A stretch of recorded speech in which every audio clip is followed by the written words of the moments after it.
Vamos a comenzar la clase del día de hoy, nuestra séptima clase. Vamos a iniciar la clase comentando algunos aspectos que quedaron no resueltos en la clase anterior y que tienen que ver con las magnitudes y unidades que hemos estado revisando.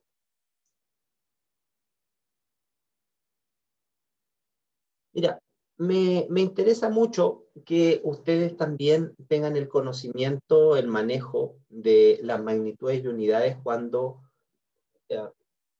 se puedan ver enfrentadas a una de las áreas o la área donde más ustedes se pueden irradiar como profesionales en el ámbito del intervencionismo y además donde puedan entregar ustedes los mayores niveles de radiación a sus pacientes. Entonces, como su nombre lo dice, son los procedimientos intervencionistas. Y en Chile, a diferencia de lo que pasaba hace 10, 15 años, donde la cantidad de servicios que prestaba este tipo de procedimiento era muy bajo, afortunadamente la cobertura de estos procedimientos ha ido aumentando. Y sin ir más lejos, nosotros ya tenemos desde el año anterior en nuestra ciudad un servicio de hemodinamia donde realiza fundamentalmente procedimientos intervencionistas cardiológicos, pero también realiza procedimientos vasculares. Entonces, es importante que ustedes conozcan estas magnitudes. Bueno, son las mismas magnitudes que hemos estado viendo siempre, las que tienen los equipos, que el Kerman incidente en aire, el Kerman aire en la superficie de entrada, el Kerman aire en el punto de referencia intervencionista. Ese es un concepto que se lo voy a mostrar con un esquema. Ese concepto de punto de referencia intervencionista cambió a partir del año 2010 y se llama punto de referencia a la entrada del paciente. Ya ahí se lo voy a mostrar con un esquema para que les quede más claro. El concepto de producto Kerma en área por área, en aire por área, que es el antiguo concepto de producto dosis área. ¿Ya? Producto dosis área son sinónimos que hasta el día de hoy se utilizan, se ocupan, pero a ustedes ya les quedó absolutamente claro que el concepto de Kerma es un concepto que nosotros medimos en el aire, ¿cierto? Y cuando hablamos de dosis, lo asociamos a que es la energía que ya está dentro de una estructura distinta al aire, y específicamente nos referimos al concepto de un paciente. ¿Ok?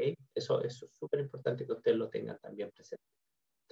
En el ámbito del intervencionismo también hay un desarrollo muy importante en todo lo que es la estimación de la dosis en piel. Hay unos mapas de isodosis que se generan muy interesantes. Es más, también hay informática asociada a los informes de dosis de los equipos de intervencionismo que te dan el valor, diríamos, el porcentaje y la zona de la espalda del paciente. ¿Y por qué digo de la espalda? Porque recuerden ustedes que los procedimientos intervencionistas generalmente el intensificador o el detector está arriba del paciente y abajo está el tubo. Por lo tanto, el paciente va acostado generalmente en decúbito, de manera tal que el haz de radiación le entra por la espalda al paciente. ¿Ya? Por eso se habla de la dosis máxima en piel de la espalda, y yo les comentaba estos informes de dosis que te van entregando el porcentaje de dosis en función de cómo el equipo se va moviendo. Justamente me mandaron un informe de dosis que se los voy a mostrar. Y los famosos mapas de dosis en la piel, que para eso hay que tener necesariamente un programa asociado. Mira, ahí les muestro, por si no lo conocen, cómo se mide en el fondo la dosis, el Kerma, que entrega un equipo, y esto está cuantificado fundamentalmente por una cámara de transmisión. Que una cámara de transmisión en el fondo es una cámara de ionización que te permite el libre paso de los fotones, generando una atenuación lo más bajo posible. Y en general estas cámaras se colocan a la salida de los colimadores, ya a la salida de los colimadores. Acá hay una sala de intervencionismo, lo que yo les comentaba antes. Acá en la parte de abajo, la parte del tubo, acá está la parte del intensificador, ¿cierto? Y el haz de radiación va de abajo hacia arriba. y el paciente va acá acostadito. Y en la pantalla, ¿cierto? En la pantalla que ustedes van a tener dentro, se pueden fijar que hay dos datos que son bien importantes. Un dato que está expresado en unidades de producto Kerma área o producto dosis área, ¿cierto? Porque es un valor de Kerma, Gray, por un valor de ¿qué cosa? De área. En este caso era metro cuadrado. Este es el dato. Y además te da un dato en valores de Kerma, que es el valor de la dosis en piel. Ya estos dos datos automáticamente los equipos te lo van entregando en forma instantánea, en forma directa, y ahí tú puedes ir también estimando cuáles son los niveles de radiación que tú le estás entregando a ese paciente. Recién yo les comentaba el concepto de cierto punto de referencia intervencionista o punto de referencia a la entrada del paciente. Ese es el concepto que quiero que les quede claro. Miren, cuando ustedes hagan la asignatura de radioterapia, se van a encontrar con un concepto que se llama isocentro, ¿ya? Y desde el punto de vista práctico, el isocentro es un punto de intersección entre el eje central del haz de radiación que se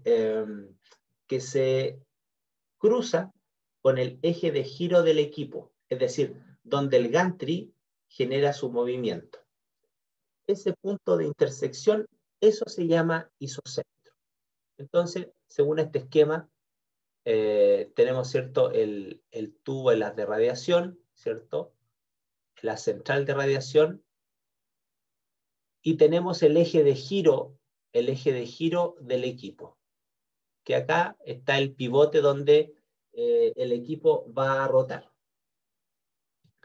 Por lo tanto, ese punto que es el isocentro está diseñado de tal manera que uno debiera colocar el isocentro en el órgano que quiere estudiar, porque el equipo geométricamente te da las mejores características y condiciones de visualización. Y como esto está pensado esencialmente para procedimientos cardiológicos, se supone que tú colocas tu corazón en el isocentro y aproximadamente a 15 centímetros hacia la espalda del paciente estaría, ¿qué cosa? La piel. Y por eso el punto de referencia a la entrada del paciente es justamente ese punto, que está ubicado a 15 centímetros hacia la espalda del paciente. Y cuando el equipo te entrega ese valor de dosis en la pantalla, ese valor de dosis está estimado a esa distancia.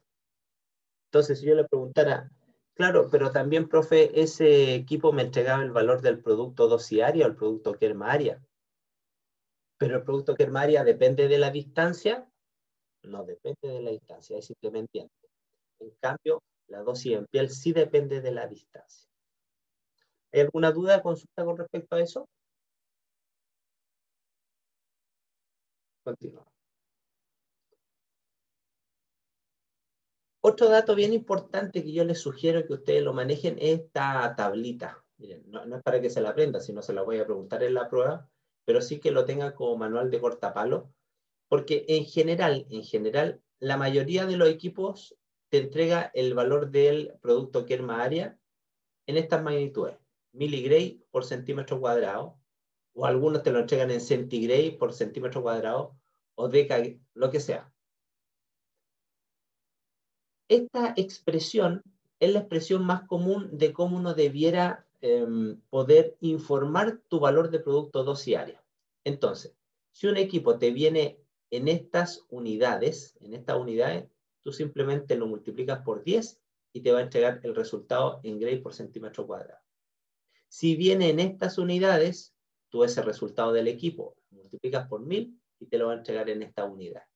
¿Ya? Es un recordatorio bien interesante que yo les sugiero manejar de manera tal de que el día de mañana, cuando tengan que hacer ustedes una recolección de datos de dosis a paciente, que es un aspecto esencial de los programas de garantía de calidad, como lo vamos a ver más adelante, ustedes puedan de inmediato usar las unidades correctas para este tipo de magnitudes. Ahora, el concepto de evaluación de dosis en piel claramente es un concepto y una evaluación compleja de realizar. Lo más sencillo es hacer una evaluación de la dosis en función o utilizando lo que serían las películas radiocrómicas. ¿Por qué? Miren acá, hay 3 pacientes, ¿cierto?, que sufrieron lesiones producto de procedimientos intervencionistas, así se le ve. Pero la pregunta es, ¿cuál fue la dosis que acumuló en la piel ese paciente? Esa es la pregunta. Y para ello nosotros deberíamos utilizar lo que se llaman las películas radiocrómicas. Las películas radiocrómicas son películas radiográficas que se insertan, como se ve acá, en la espalda del paciente. Y estas películas van a tener diferentes grados de ennegrecimiento en función de cuál fue el ángulo de entrada del equipo, y en función de ese ángulo de entrada yo puedo estimar cuál es la dosis. Este es el mismo principio, chiquillos, que los dosímetros fotográficos que en algún momento vimos en protección radiológica, donde se hacía una relación a mayor grado de ennegrecimiento, mayor dosis acumulada en esa posición. El problema es que estas películas son caras, y ya existen programas, no en Chile, desgraciadamente, pero existen programas computacionales que te hacen los famosos mapas de isodosis en función de los diferentes ángulos que el equipo te recorrió. Miren, acá hay un ejemplo de cómo estas películas radiocrómicas, ¿cierto?, te van a servir, y después se hace una estimación de cuál fue el valor de la dosis en piel en cada uno de los puntos que ella tuvo. Para eso hay que previamente hacer una curva, ¿cierto? Es decir, hay que calibrar ese set de películas radiocrómicas en función del nivel de radiación que uno le da. Por eso se llama calibrar, uno lo hace previamente con el equipo, y el grado de ennegrecimiento que tú alcanzas, y en función de esa relación, de esa correlación, tú haces la estimación de la dosis.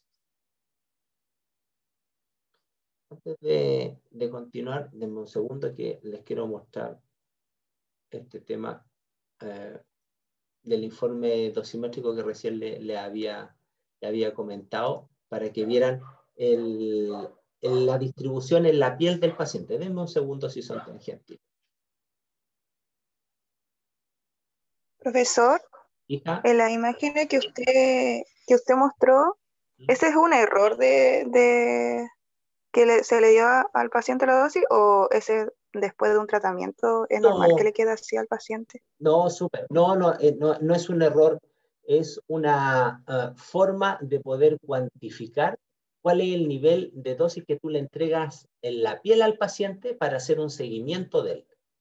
En el mundo de los ideales, a cada paciente que usted le haga un procedimiento, lo ideal es poder cuantificar el nivel de radiación que usted le entrega. Y una forma de hacer esta estimación ha sido a través de estas películas radiocrómicas.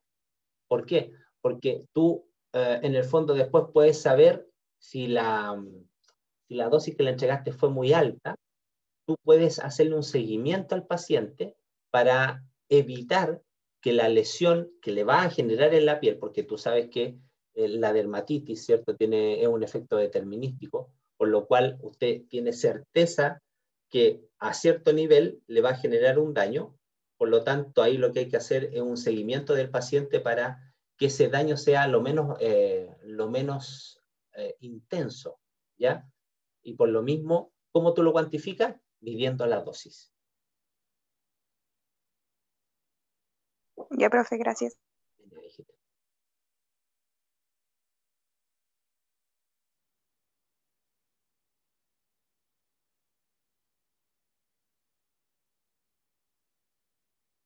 Ya, ahí les voy a mostrar.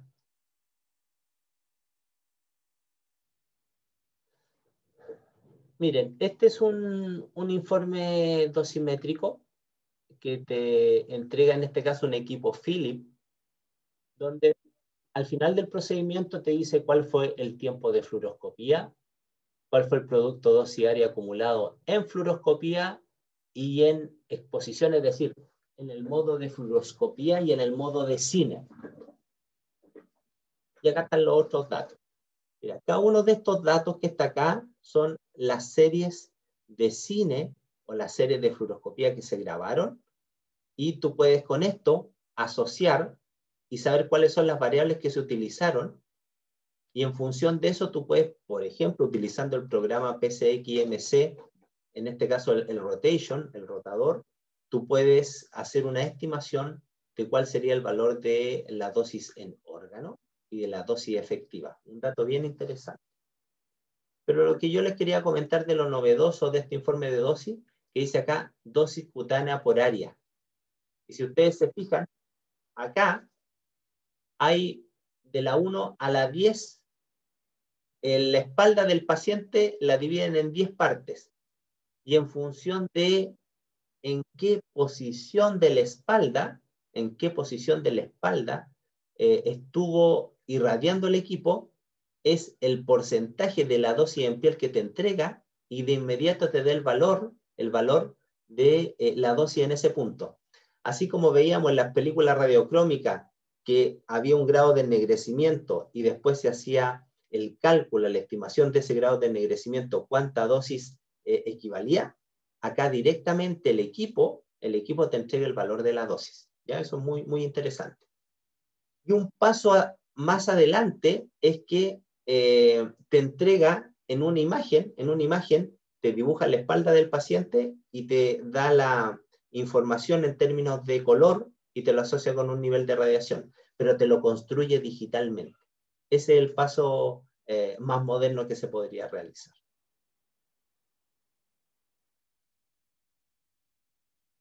Continuamos.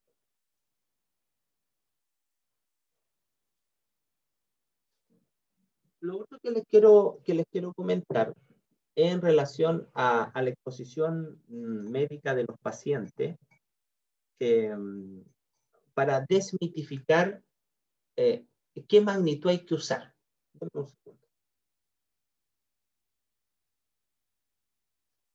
Nosotros ya conversamos largamente, no sé si largamente, pero conversamos sobre las diferentes magnitudes y unidades que se utilizan para poder dar cuenta, ¿cierto?, del nivel de energía que uno le entrega a un paciente, dependiendo del procedimiento diagnóstico o intervencionista que está realizando.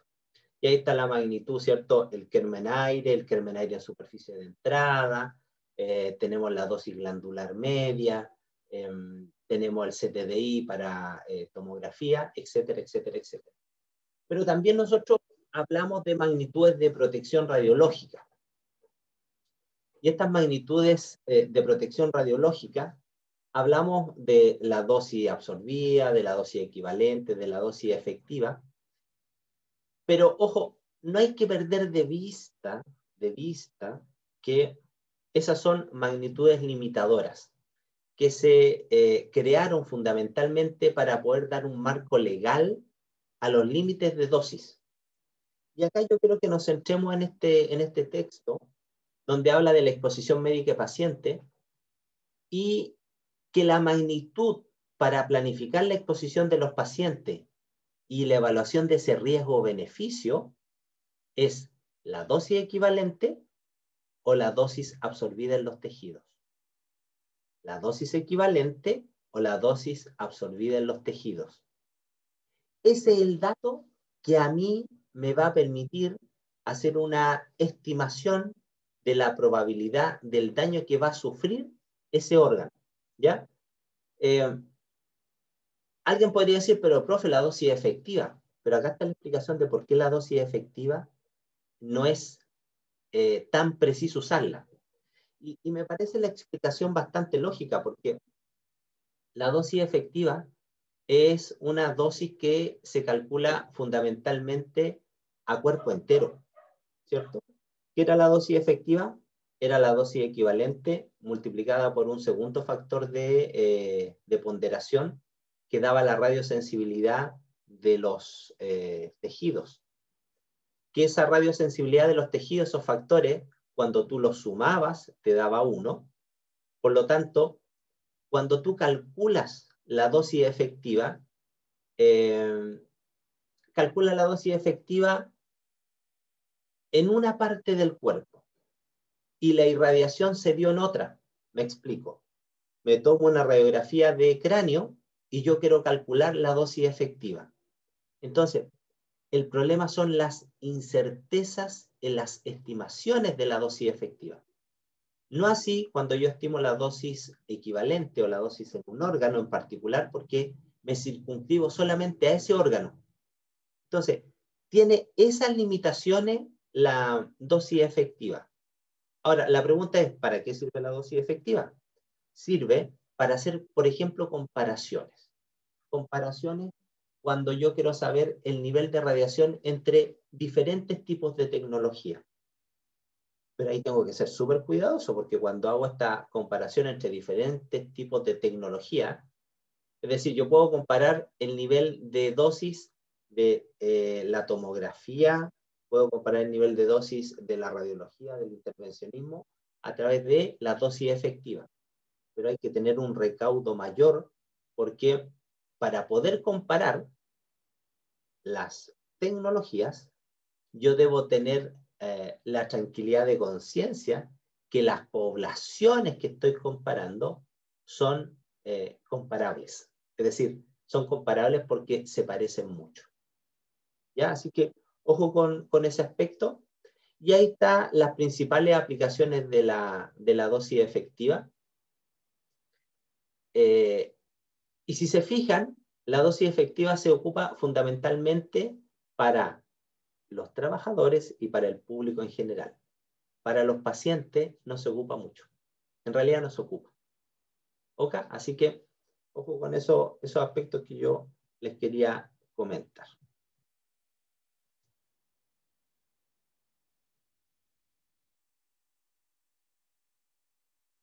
Vamos ahora a la presentación que nos convoca, que tiene que ver con la normativa.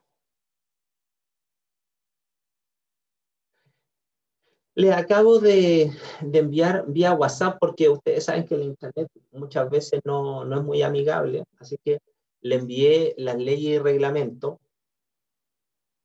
No necesito que se lean todas las leyes y reglamentos, vamos a ver algunos puntos clave, pero desde el punto de vista de vuestra formación, de la cultura general, sería interesante que se lo pudieran leer para que ustedes pudieran tener ahí todos los antecedentes de las aplicaciones de las radiaciones ionizantes en el país. Pero acá, como hay un mix de cosas, no hace una diferenciación con el plano médico, ¿ya? Entonces está todo mezclado, está todo mezclado. Bueno, ¿cuándo parte la historia de Chile en términos de la normativa asociada con el uso de las radiaciones ionizantes? Cuando yo digo, y en mis papers siempre utilizo eso como caballito de batalla, que la normativa chilena es antigua porque dicta del siglo pasado, eso es absolutamente verdad. La normativa, esta primera ley que da el marco general es del año 1984. Es la famosa ley de seguridad nuclear, la 18.302. Después hubo una modificación de esa ley que es del año 1988, que es la ley 18.730. Y hubo un solo artículo que fue cambiado. Y ahí ustedes van a tener que ver cuál es ese artículo. También existe desde el año 84 un reglamento, ¿cierto?, que habla de la protección física de las instalaciones y de los materiales nucleares. Esto esencialmente se aplica a la Comisión Chilena de Energía Nuclear, ¿ya? No a la parte médica. Desde el punto de vista práctico, esta instalación esta normativa en cuanto a la instalación de los materiales habla y mandata a la Comisión Chilena de Energía Nuclear, que va a ser el ente encargado de dictar las normas relacionadas con las instalaciones radiactivas. Y miren la terminología, que actualmente obviamente está absolutamente en desuso, que dice: corresponderán los servicios de salud conforme a las disposiciones del Código Sanitario, la autorización y el control, aplicación, manejo de sustancias radiactivas, Pero acá hace esta diferenciación que hasta el día de hoy en Chile genera confusión, también genera superposición de poderes, porque, por ejemplo, cuando hay estos proyectos que son internacionales de la Comisión, del Organismo Internacional de Energía Atómica, llega por normativa al Ministerio de Salud y del Ministerio de Salud se decide si ese proyecto es administrado por alguna de las subsecretarías o se va a la Comisión Chilena de Energía Nuclear. ¿Ya? Lamentablemente, en nuestro país, la legislación no se ha perfeccionado de acuerdo a las recomendaciones internacionales. Ustedes deben saber que nuestro país, por ser miembro de las Naciones Unidas, es miembro automáticamente del Organismo Internacional de Energía Atómica. Y cuando tú eres miembro, se dice ahí que tú vas a incorporar las recomendaciones que te haga el organismo en vuestra reglamentación nacional. Y nosotros, desgraciadamente, ya nos hemos pasado 2 normas básicas internacionales. La última es la del año 2015, ¿cierto? La última PSS. La anterior fue del año 96. Del año 96. Y nosotros estamos con las previas. Entonces, de que estamos desfasados, estamos desfasados. Han habido esfuerzos, ¿cierto? Pero esos esfuerzos se han quedado solamente en eso, en buenas intenciones. Porque ¿cuál es el problema?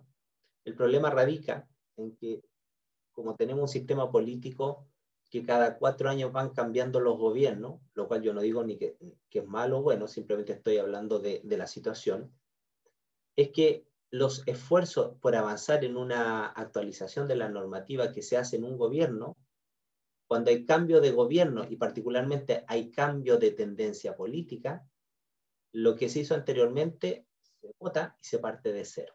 Y eso es lo que nos está pasando en este momento en el país. Pero bueno, vamos a lo que ustedes tienen que manejar específicamente y cuáles son las herramientas básicas que ustedes tienen que conocer de manera tal de poder hacerse respetar, ¿cierto? Cuando vayan a trabajar y también que ustedes conozcan el marco legal para que no cometan ninguna infracción.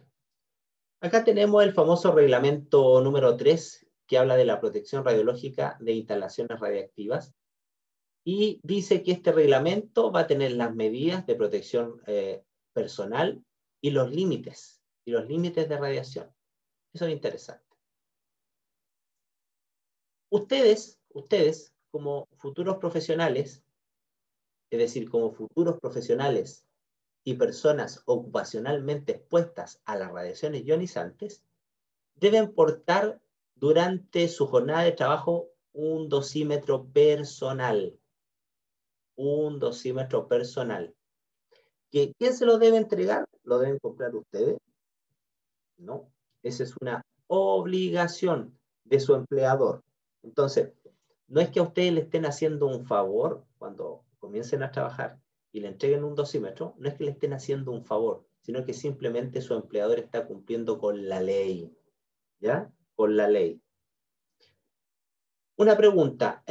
Si ustedes, por ejemplo, como buenos tecnólogos, buenas tecnólogas, pituteras, trabajan en más de un lugar, ¿les bastará un dosímetro? ¿Qué creen ustedes?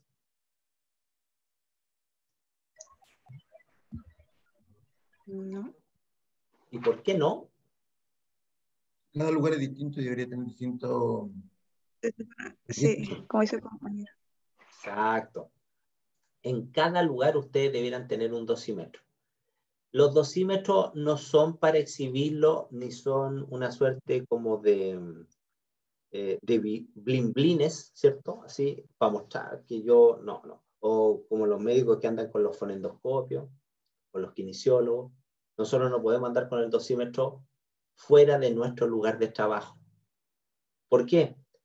Primero que todo porque independiente que las últimas tecnologías te ha permitido evitar que dadas las condiciones externas, temperatura, presión, humedad, la lectura de los dosímetros se ve influenciado. Sí, antiguamente se veía muy influenciado, particularmente en los dosímetros fotográficos, ¿ya?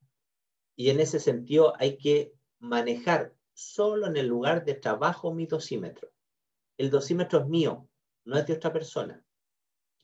Ahora, tampoco vayan a ser ustedes ese tipo de tecnólogas que desconfían porque todos los meses, no todos los meses, perdón, que acá es trimestral, pero en otros países la lectura es mensual, pero en Chile es trimestral. Siempre en su informe dosimétrico les va a salir es el valor base, me estoy acordando el nombre, nivel de registro, NL, nivel de registro, NR, nivel de registro. Entonces, generalmente ni siquiera les va a salir un número, les va a salir esa letrita que va a decir abajo, no se registró valor de dosis, o por debajo del nivel de detección. Acá hay que entender que si ustedes trabajan bien, no debieran irradiarse. No debieran irradiarse. Si ustedes ocupan los protectores, ocupan la estrategia de protección radiológica, distancia, tiempo y todos los blindajes, no debieran irradiarse. Entonces, ¿qué ha pasado muchas veces? Que los colegas colocan el dosímetro y se ponen a disparar intencionalmente para que mida radiación. Y ya yo creo que ustedes van teniendo plena conciencia de cuáles son los órdenes de magnitud en términos de la radiación de los procedimientos. Por lo tanto, si ustedes hacen eso, corren el peligro que desde el servicio de dosimetría llegue un aviso de que hay una situación que no es normal, donde uno de los profesionales o de los trabajadores ocupacionalmente expuestos del servicio ha presentado un nivel de radiación que fuera lo normal. Y eso se informa, en este caso por la empresa, se informa al Instituto de Salud Pública. Y el Instituto de Salud Pública, como una suerte de alarma, avisa que algo está pasando mal. Entonces, sería muy penoso que ustedes explicaran que ese nivel de radiación que se les disparó es porque se pusieron a jugar con el dosímetro. ¿Ya? Este sistema de alarma está hecho de manera tal de poder detectar anomalías por un mal uso, un mal manejo, un accidente, pero no por algo intencionado. Entonces, ojo con ese aspecto. Lo otro también que Profe, dice la hija. una consulta, pero eso lo hacen porque les salió el dosímetro sin registro, o no entiendo cuál es el fin del tecnólogo que le salga radiación a propósito. Es la desconfianza que hay del sistema. Entonces, muchos colegas no creen que esto mida radiación. ¿Me entiendes tú? Ahí hay un desconocimiento. Y en ese sentido, lo hacen como una manera de ver si realmente la empresa dosimétrica hace su trabajo o no. Pero lo que hay que entender es que lo más probable es que siempre a usted le salga un nivel de radiación muy bajo, porque el desarrollo que existe en torno a la seguridad y protección radiológica es tal que es muy seguro nuestro trabajo. Muy, muy seguro nuestro trabajo. Cuénteme usted, ¿qué radiación te va a salir a ti si trabajas sentado en un tomógrafo? Y más encima tiene un auxiliar. Cero nivel de radiación. ¿Qué nivel de radiación te va a salir a ti en un servicio de radiología donde tú no tomas ningún paciente, sino que está tu auxiliar o haces que los familiares afirmen cuando viene un niñito? ¿Me entiendes?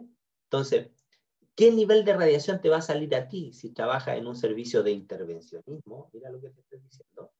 Pero usas correctamente los elementos de protección. Por lo tanto, ustedes deben tener plena conciencia que aplicando correctamente las normas de seguridad y protección radiológica, sus niveles de radiación deberán ser absolutamente bajos. ¿Ya? Así que esa es la explicación. Ahora bien. Gracias, profe. De nada, hija. Ahora bien, es fundamental que en su servicio existan todos los elementos de protección radiológica. Todos los elementos de protección radiológica. ¿Y por qué hago tanto hincapié en esto? El hincapié está dado porque cuando ustedes van a comprar un equipo radiológico,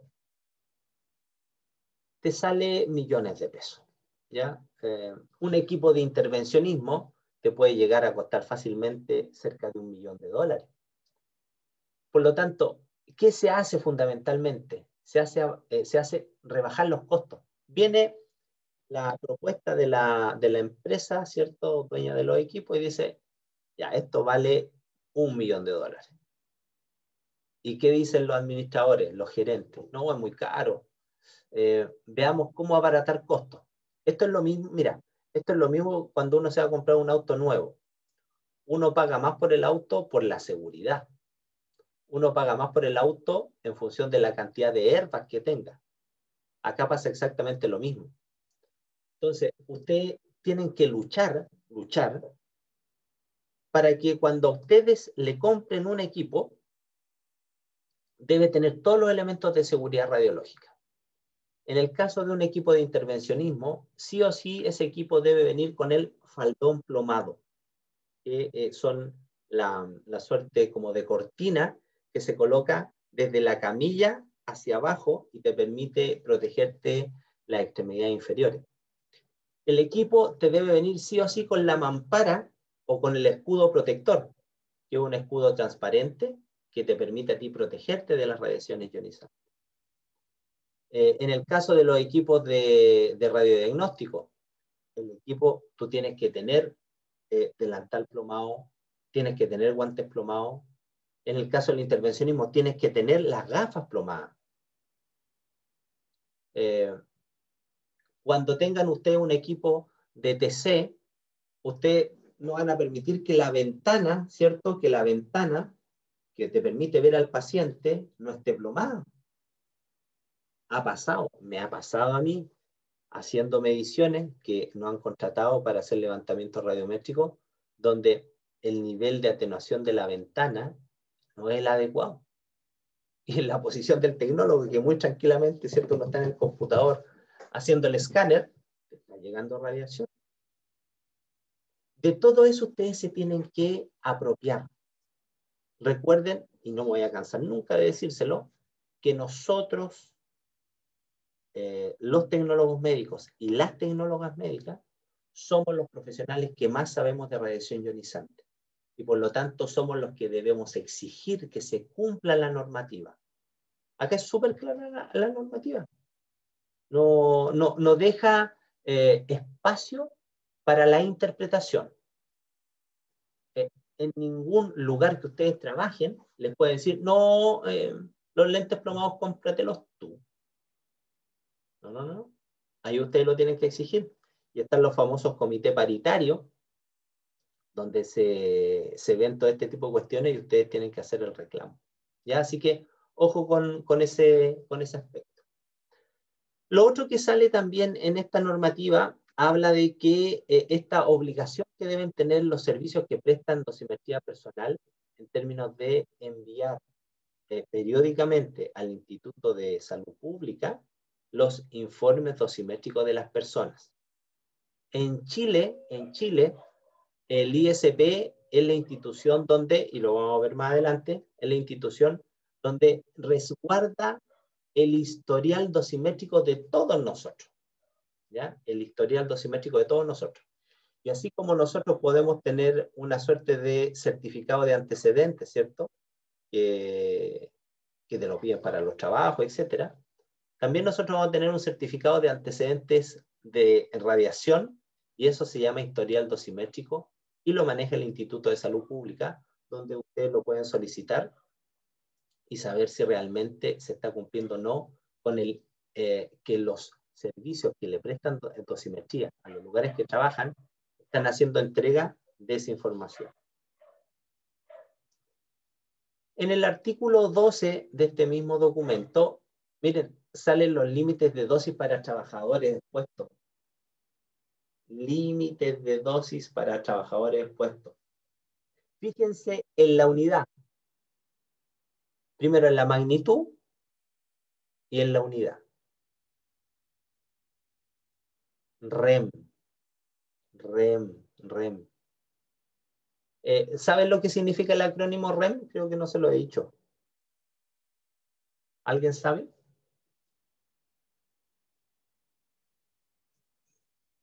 Es Röntgen equivalente hombre.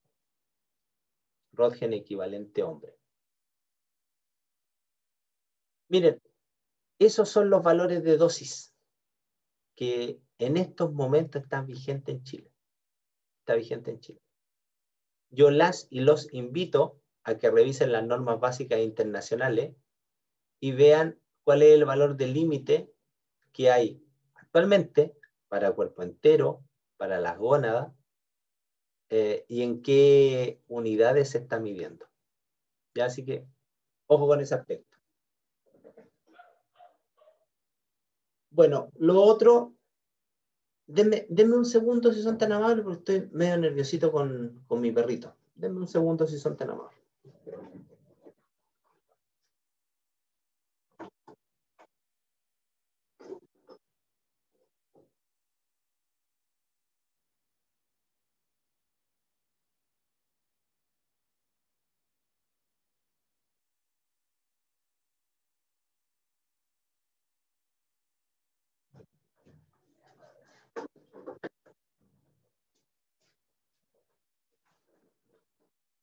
Ya, chiquillos.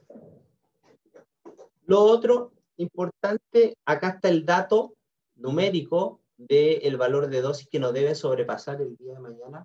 Cuando ustedes, las señoritas que nos acompañan, las señoras que nos acompañan, estén en estado de gravidez, ahí sale el valor que no debieran ustedes sobrepasar, ¿ya? Eso es súper importante.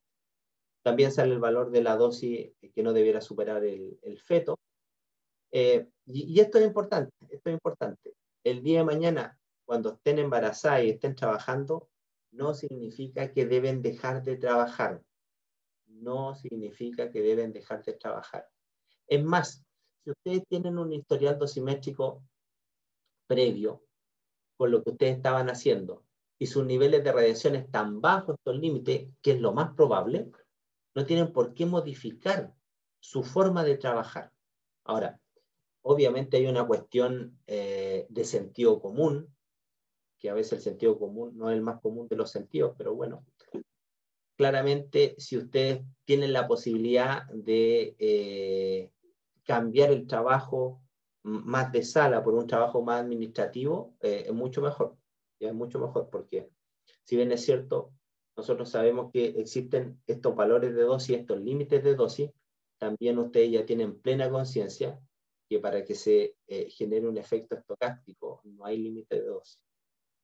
Y el feto, por su nivel de maduración, es un ser, una persona altamente radiosensible.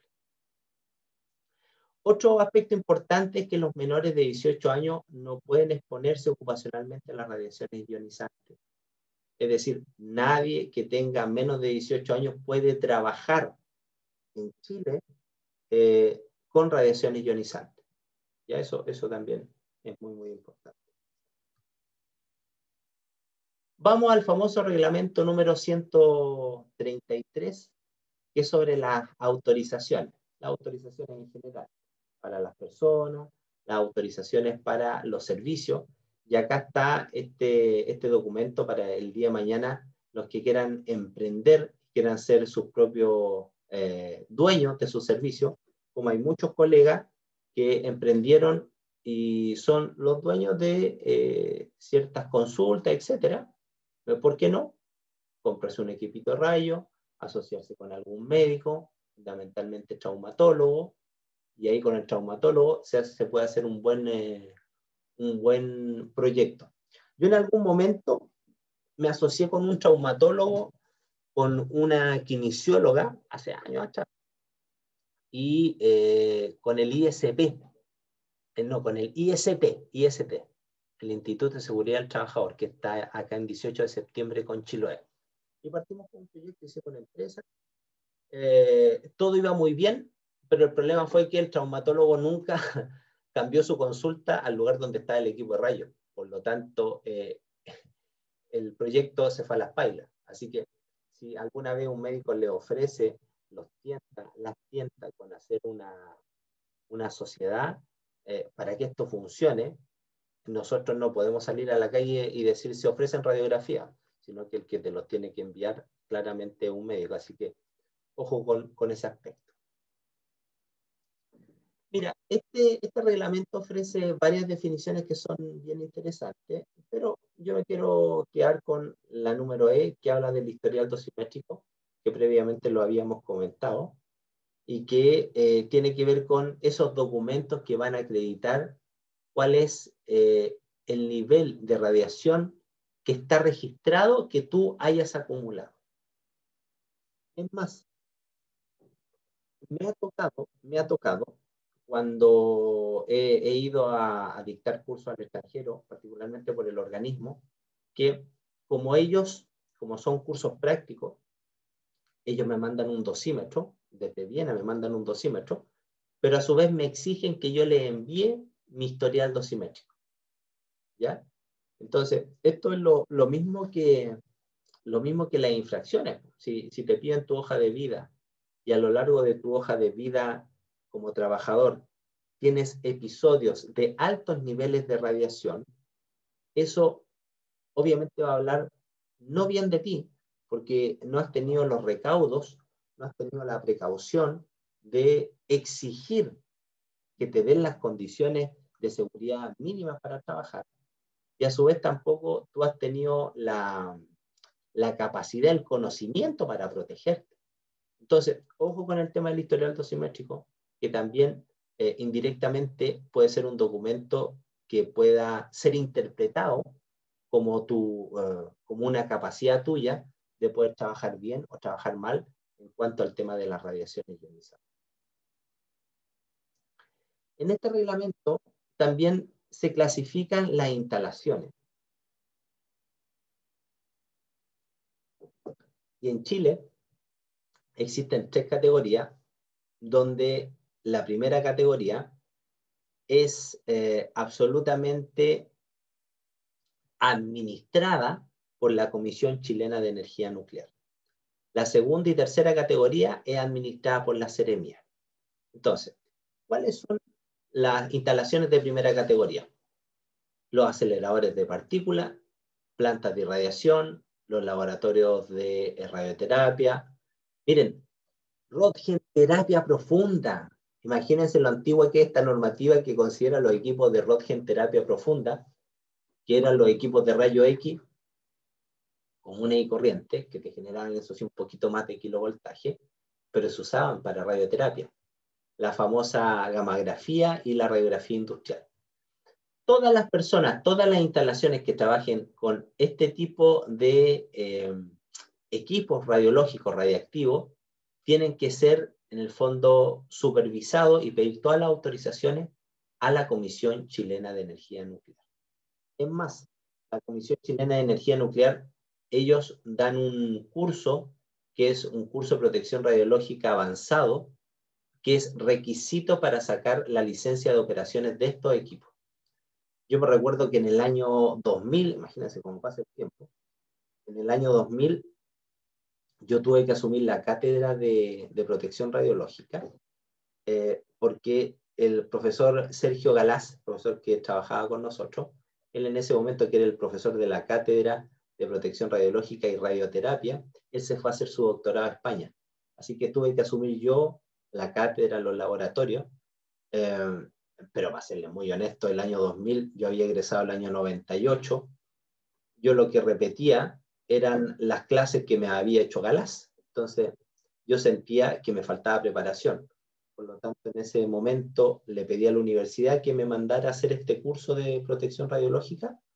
Y es un curso bien interesante que se lo recomiendo a todos.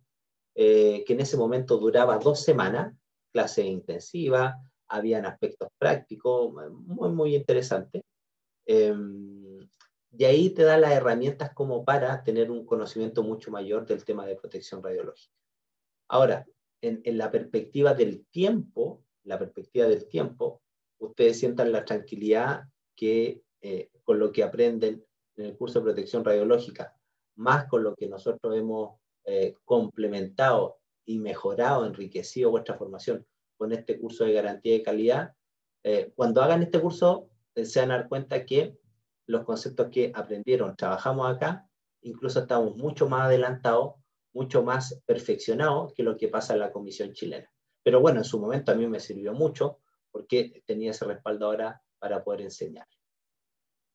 Vamos a los equipos de segunda categoría, porque ahí estamos la mayoría de nosotros, y ahí van a estar ustedes el día de mañana trabajando, ¿ya? Y tiene que ver con el radiodiagnóstico en general, en la radiología dental, que a todo esto, saben que me alegré mucho en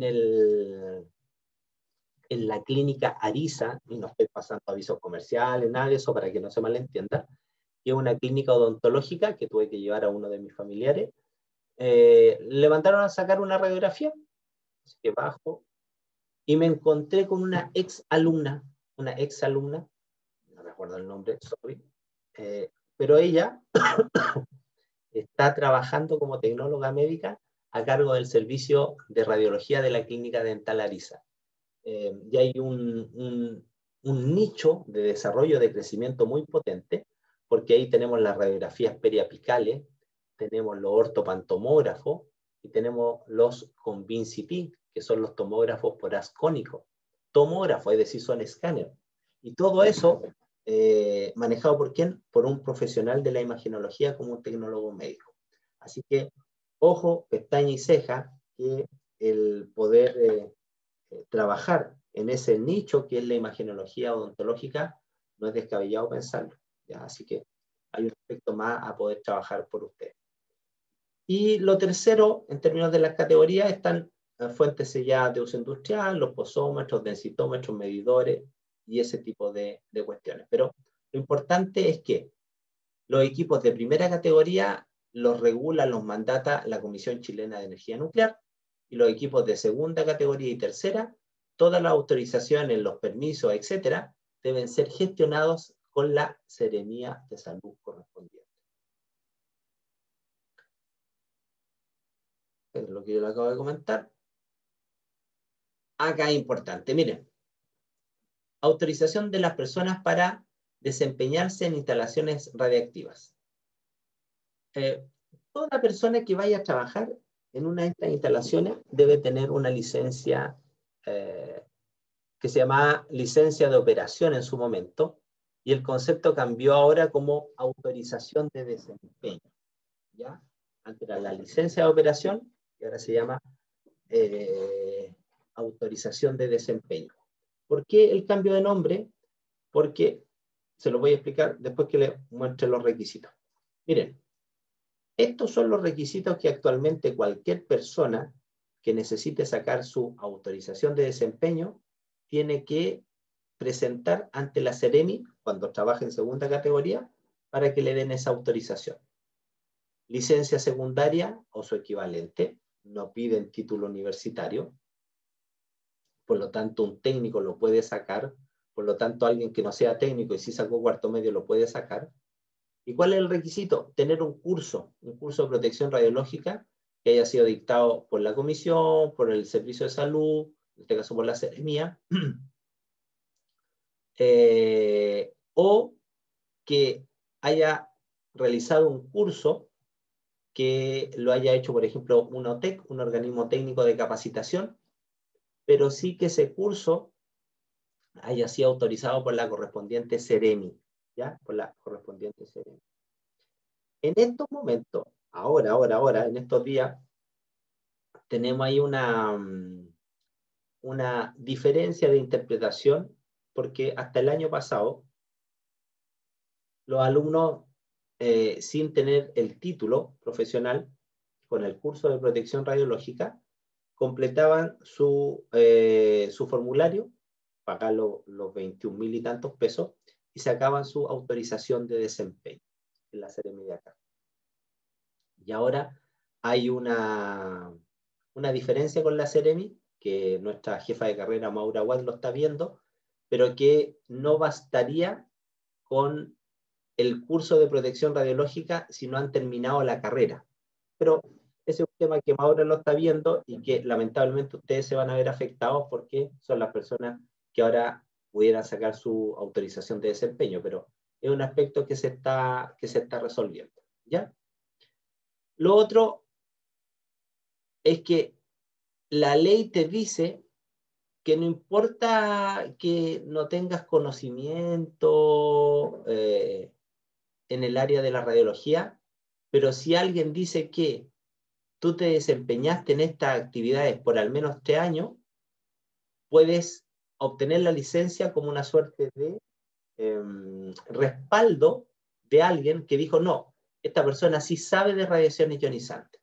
Entonces, acá, dado esto, se generaba la confusión, porque lo que era la licencia de operaciones, muchos lo entendieron como la licencia para operar equipos, para manejar equipos radiológicos. Y acá se dio por muchos años que técnicos, auxiliares, cumplían la función de nosotros y hacían los exámenes. Y como generalmente los médicos, radiólogos, traumatólogos eran los dueños de los equipos, ellos mismos decían, ¿saben qué? El señor tanto ha trabajado conmigo por 5 años y se maneja súper bien. Entonces, si se dan cuenta, esto se entendía como una licencia para trabajar operando equipos radiológicos. ¿Ok?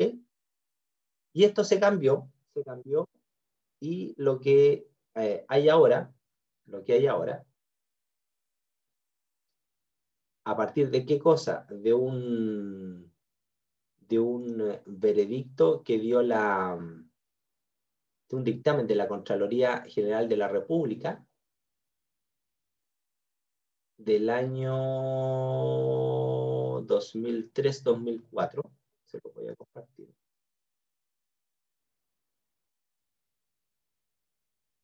Donde alguien hizo la consulta y finalmente, y se lo voy a mandar para que ustedes lo tengan, finalmente la Contraloría General de la República dijo, ¿sabes qué? Esto es confuso, y producto de que era confuso, no te habilita el sacar esta licencia de operación para manipular equipos radiológicos. Por lo tanto, de ahí cambió el nombre a autorización de desempeño. ¿Y qué significa autorización de desempeño? Una cuestión semántica. Que tú puedes trabajar, tú puedes estar en un servicio, en un centro, en un lugar que tenga radiación ionizante, pero no te mandata, no te da la posibilidad de manejar los equipos. Por lo tanto, y esto es medio ridículo, las secretarias que trabajan en las consultas médicas donde hay equipo rayos tienen que sacar la autorización de desempeño, con más razón los auxiliares, con más razón nosotros los tecnólogos médicos, ¿ya? Pero se llama autorización de desempeño. Otra cosa que les quiero mostrar en torno a eso es la solicitud que ustedes debieran, o la solicitud que había antes para poder sacar esto. Ahí se lo voy a mostrar.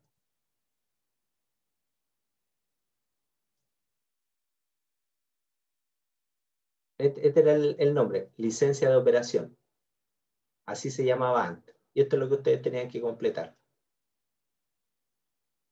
¿Ya? Fotocopia del título profesional, los no profesionales acreditar certificado de competencia que conste su idoneidad para el cargo, ¿cachai? Y acá es donde los médicos, que eran los dueños de los servicios, decían, no, esta persona ha trabajado por muchos años, claro, y eran los que le operaban los equipos a un costo mucho menor que lo que nosotros cobramos.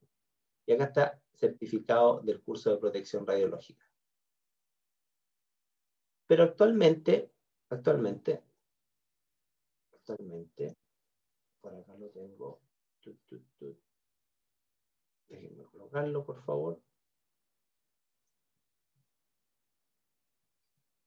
Actualmente Ustedes todo esto lo pueden buscar por internet. Oye, ahora todo está en internet. Y en Chile Atiende, ahí está la página web. Copiar. Vamos a compartir la página web.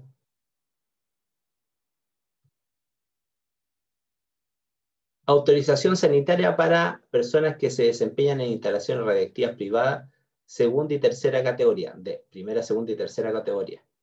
Y acá está la explicación de lo que ustedes tienen que hacer. ¿Ya?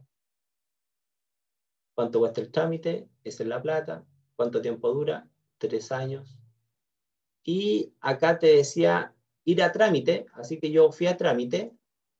¿Se ve? ¿Cierto? ¿Se ve, cierto? Y habla de Seremi en línea.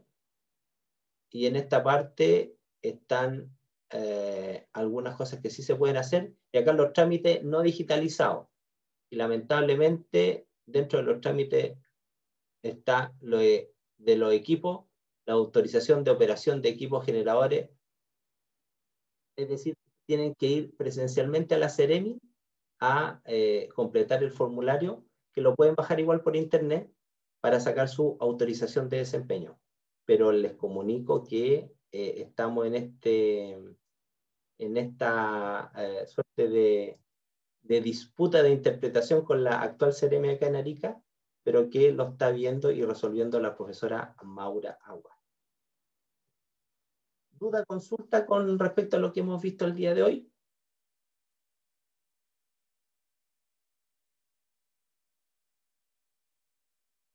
Estamos entonces. Ya pues les agradezco la atención. Dios mediante, nos vemos el próximo jueves y cualquier consulta, duda, me la van haciendo por los canales que ya todos sabemos. Que estén muy bien, cuídense mucho. Y hoy día sí o sí salimos de cuarentena, dijo el optimista. Ojalá. Gracias, profe. Gracias, Vale, que estén profe. muy bien. Chao, éxito. Chao. Chao. Chao, profe.